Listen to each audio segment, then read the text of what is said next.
So we're going to be talking about how to remotely exploit iOS and Android devices via a bug that we have named BroadPawn. There's been quite a lot of buzz about BroadPawn recently, so we want to tell you why we think it's a very special, interesting, and powerful bug, and also tell you a bit about the process that led us to this bug. But first of all, let me just introduce myself. My name is Nitai Artenstein. I've been doing reverse engineering, and I'm pronouncing it correctly, and they've developed a very nice sitting in one of the halls just now with AeroDump to look at unassociated clients looking for their home access points. Let's have a look at what I saw.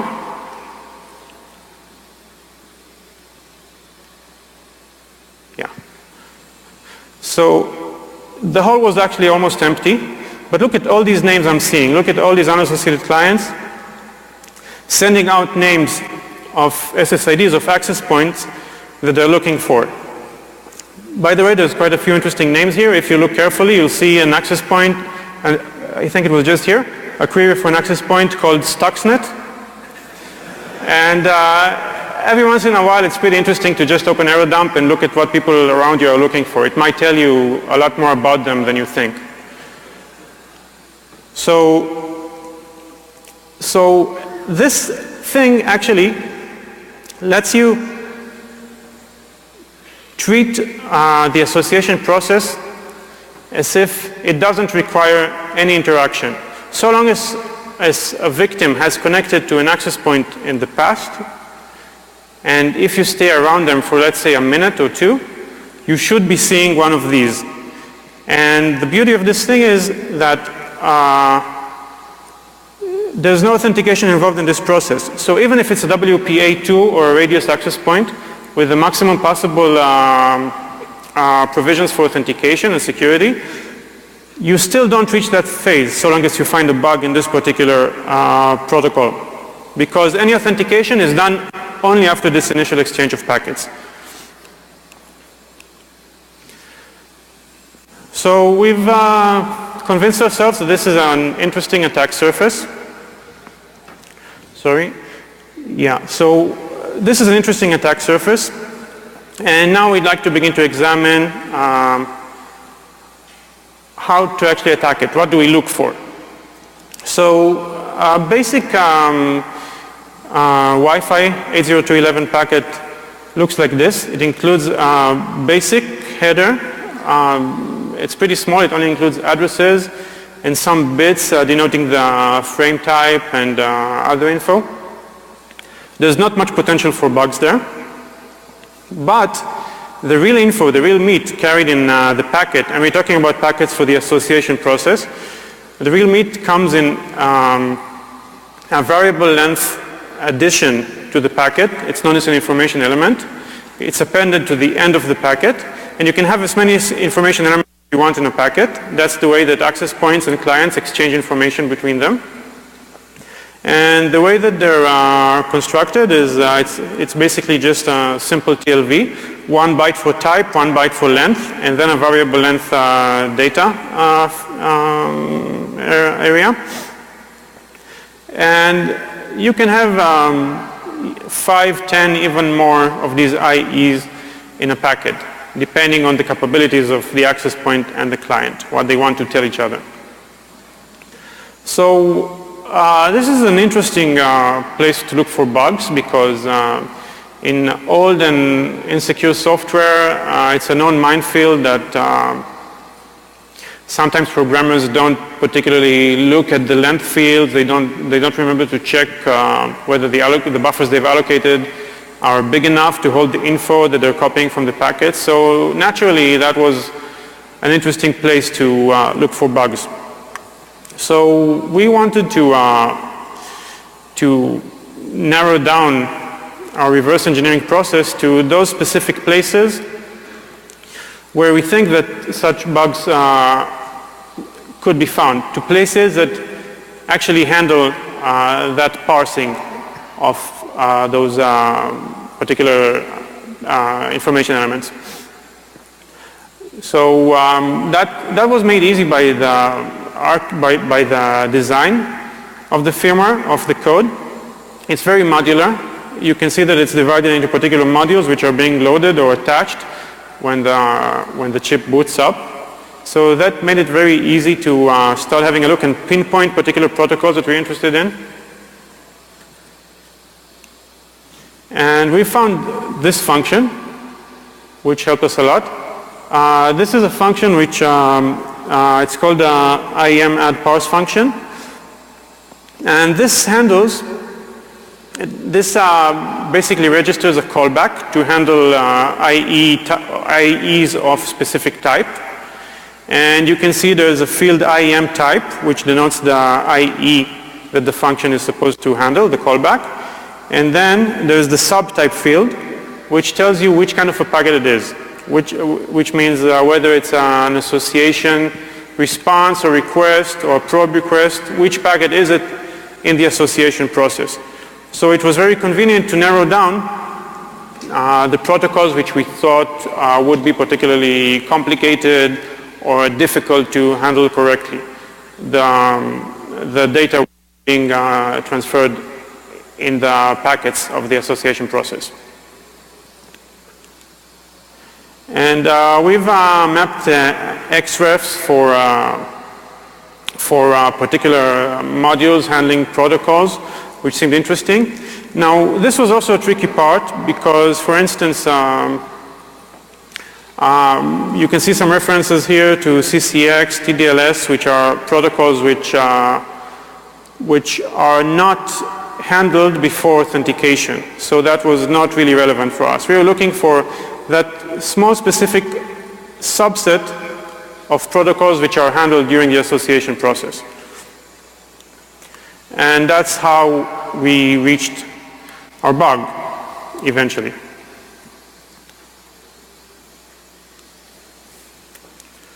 So there's a protocol in Wi-Fi known as the wireless media extensions. We don't need to really go into too much depth about what this protocol does. It's designed to let the access point know about quality of service requirements. For instance, if the client is handling video or voice over IP, then the access point can give priority to the packets which handle traffic which requires good performance. So there's a field in which the client specifies what are its requirements, whether it supports WME or not, and this is being parsed as part of the association process. And we've come across this function. If you look at it for a second, it basically shouts out bug. And again, this happens a lot when you deal with embedded systems. You find bugs just like they used to look in the good old days. So when I was starting out, you basically just had to grep for memcopy in a source code, and that's how you found most of your bugs. In this case, we couldn't use this technique because we were looking for bugs in a very specific attack surface. But once we narrowed down the attack surface to a place which can be, code which can be reached without any prior authentication, that's when we found this bug. But before we actually could confirm that it's a bug, we wanted to check that the buffer being copied into was actually too small to hold the data. If we look at the bug, you can see that there's a memcopy here, and we don't see any size check at all anywhere. And that means that we can specify an IE len as big as we want. And when we look at the function which allocates this buffer, we see that its size is only 44 bytes. While we have 1 byte in the length field, which means we can make a maximum length of 255. So 255 minus 44 gives us 211 bytes of overflow, which is actually very nice because it gives us a lot of leeway. Often overflows are small, they can be 8 bytes, 4 bytes, and then they're much harder to exploit. This actually gave us a lot more flexibility. And we started triggering this bug on various devices. So this is how it looked on my Samsung. This is an S7. Now this is pretty interesting. Look at what happens when I trigger the bug.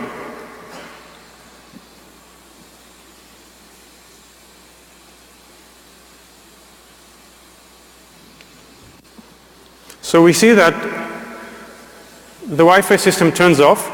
There is some indication to the user, but you should probably keep in mind that given that probe request is being sent out without the user's interaction, it's enough for the phone to be in your pocket and not touched, and still it will send out probe requests, and it will associate with an access point if it already recognizes it.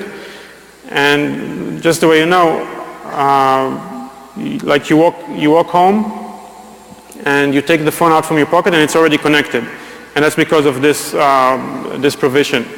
That's because it looks for access points without any interaction from you. So in case you do trigger a crash when the phone is doing that, when it's automatically looking for access points, you will not see any user,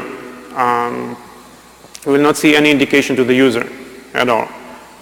And after about 5 seconds, if you crash the chip, it comes back up.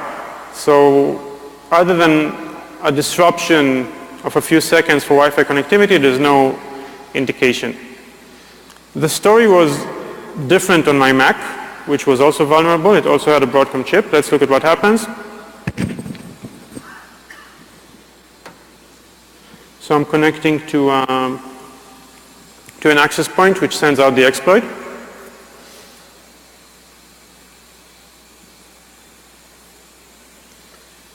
And boom, kernel panic. So this is a good time to mention that there's a difference in implementation between mobile devices and laptops.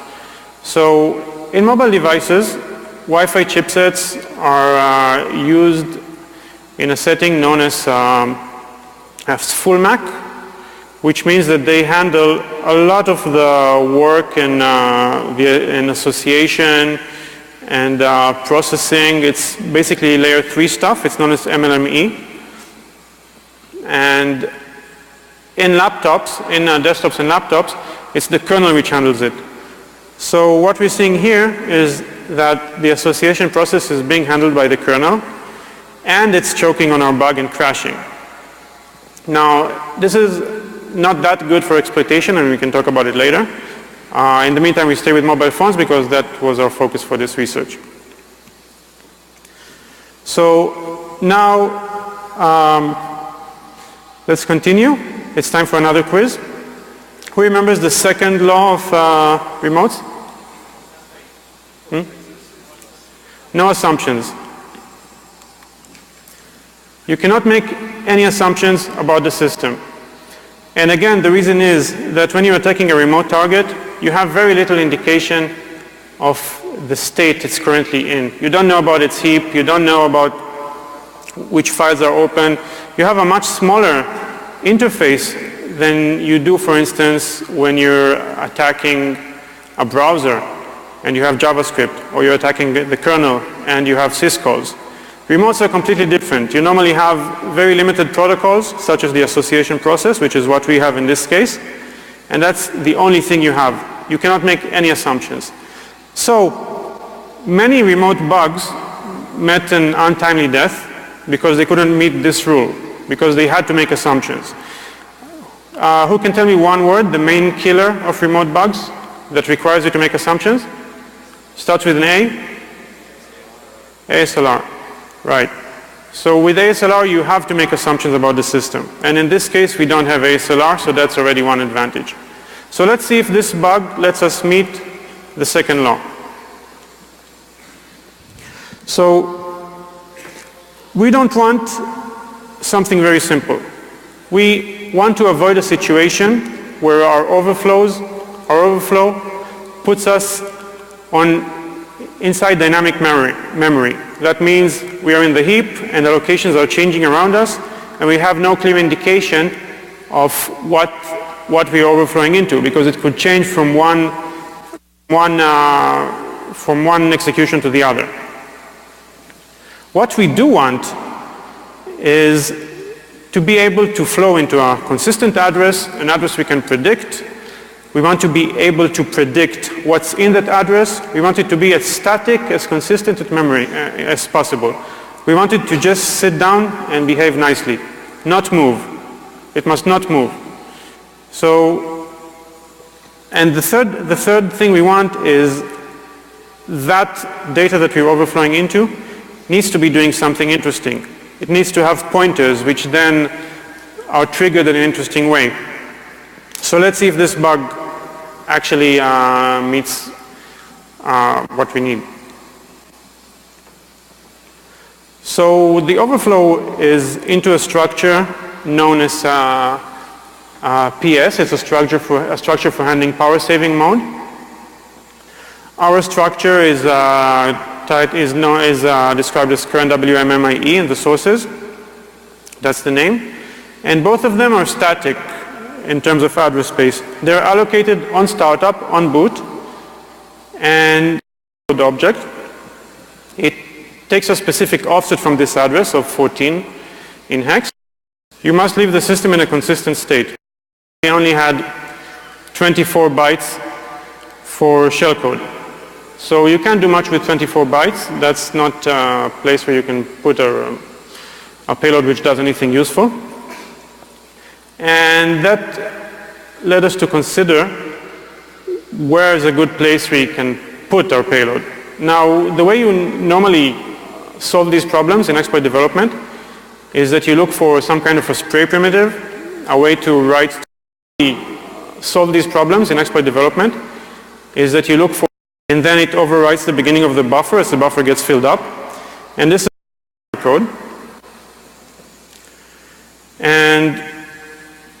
And this is the layout of the exploit buffer that we've eventually ended up with.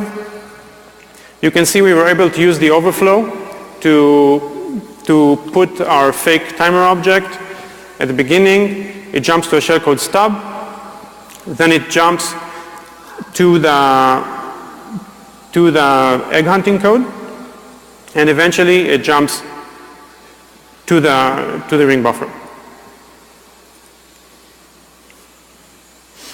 Now, do you remember the third law of remotes? You must leave the system in a consistent state. So we had to clean up a bit. We had to restore the buffer that we've overflowed.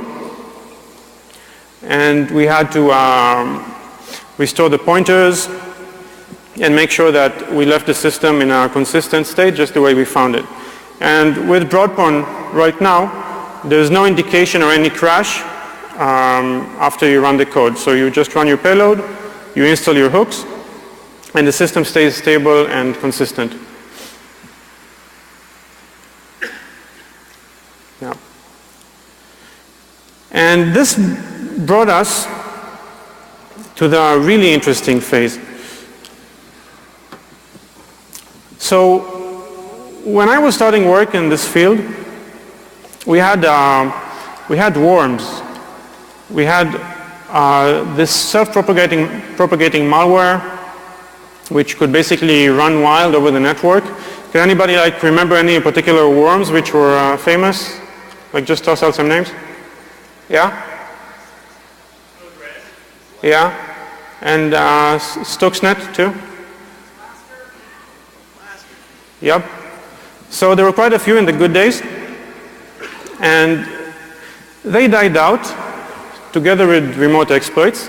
Remote exploits became no longer possible, so worms pretty much needed them to propagate.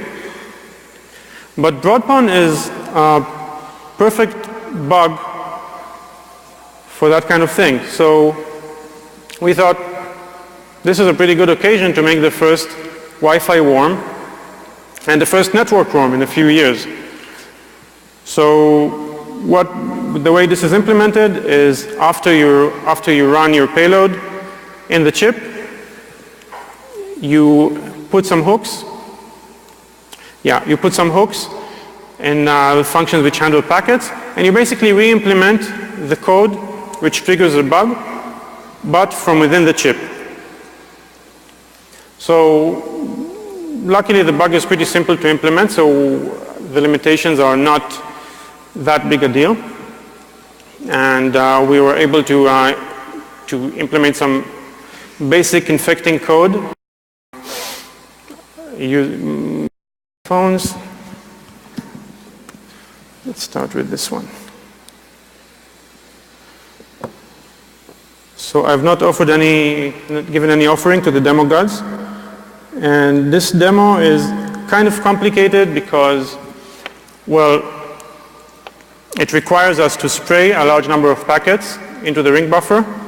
And given that there's all these guys here with their mobile phones, it might be a bit tough. We might need to do a few retries, but we'll give it a shot. So first of all, we're going to run broadpon. There's going to be an access point now. It's going to be, the name is broadpon test. You're welcome to connect and try to crash your phones.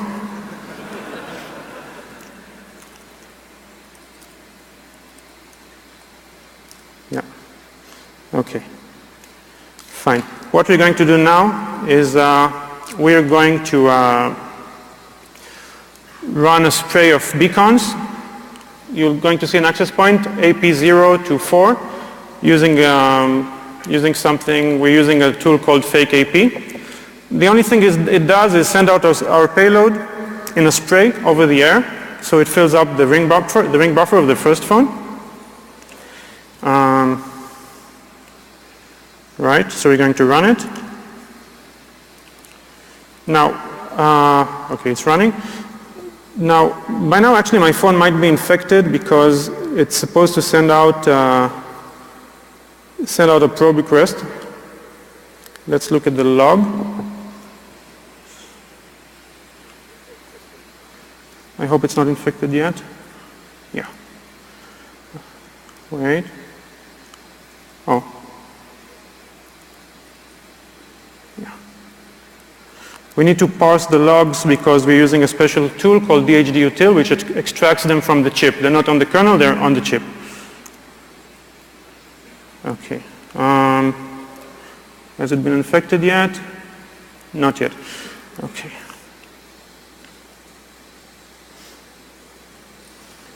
I'll just give it a rub to start scanning.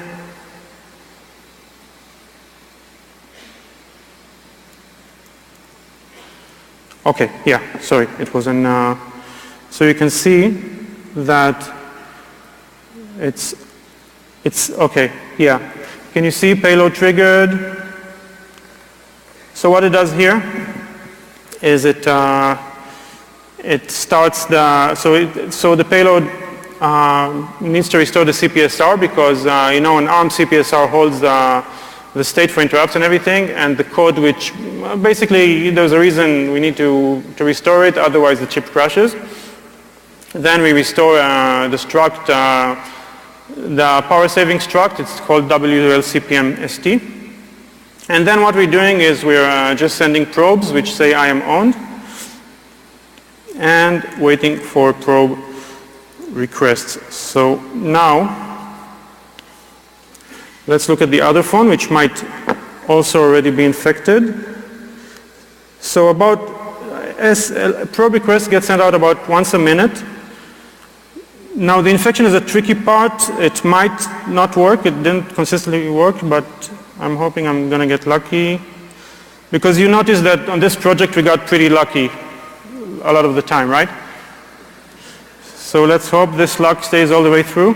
I'm going to check the log. It might be already infected. I don't think it's infected. Now you can see the hooks, but yeah, okay. So as you can see, the infection process is pretty fast. It's just an exchange of 4 packets. It's already sending probes. Yeah, and here the same thing, broadband, payload triggered, and all that stuff. Now what we're going to do is to have a look at, to see if we can see these, just to prove that these phones have been owned. We're going to sniff using AeroDump to see the I am owned packets, to see if they're on the air. Now I'll first try to work with AeroDump just like that, although there's no chance we're going to see anything because there's all of you guys here and it's just going to get swamped. So we're going to run some code to filter particular MAC addresses, which I know are the MAC addresses of these phones. But first, just for entertainment, let's have a look at what's going on here. Oh, so these are it's pretty interesting just to see like who's here. These are access points, but if we move to like a different channel, you'll see that MGM Resorts, which is like the open Wi-Fi that the hotel has put in here, is on channel 11. So if we switch to some channel 2 and put like encryption open, it's a way to trick AeroDump into showing us just clients. So let's just look at clients which are here and unassociated. Just to repeat like that entertainment we had before. Let's look at like the names being sent out here. Let's look here. So here's Eliza. Is anybody named Eliza here? Somebody's been to Brussels. Did you see it? Wi-Fi Brussels.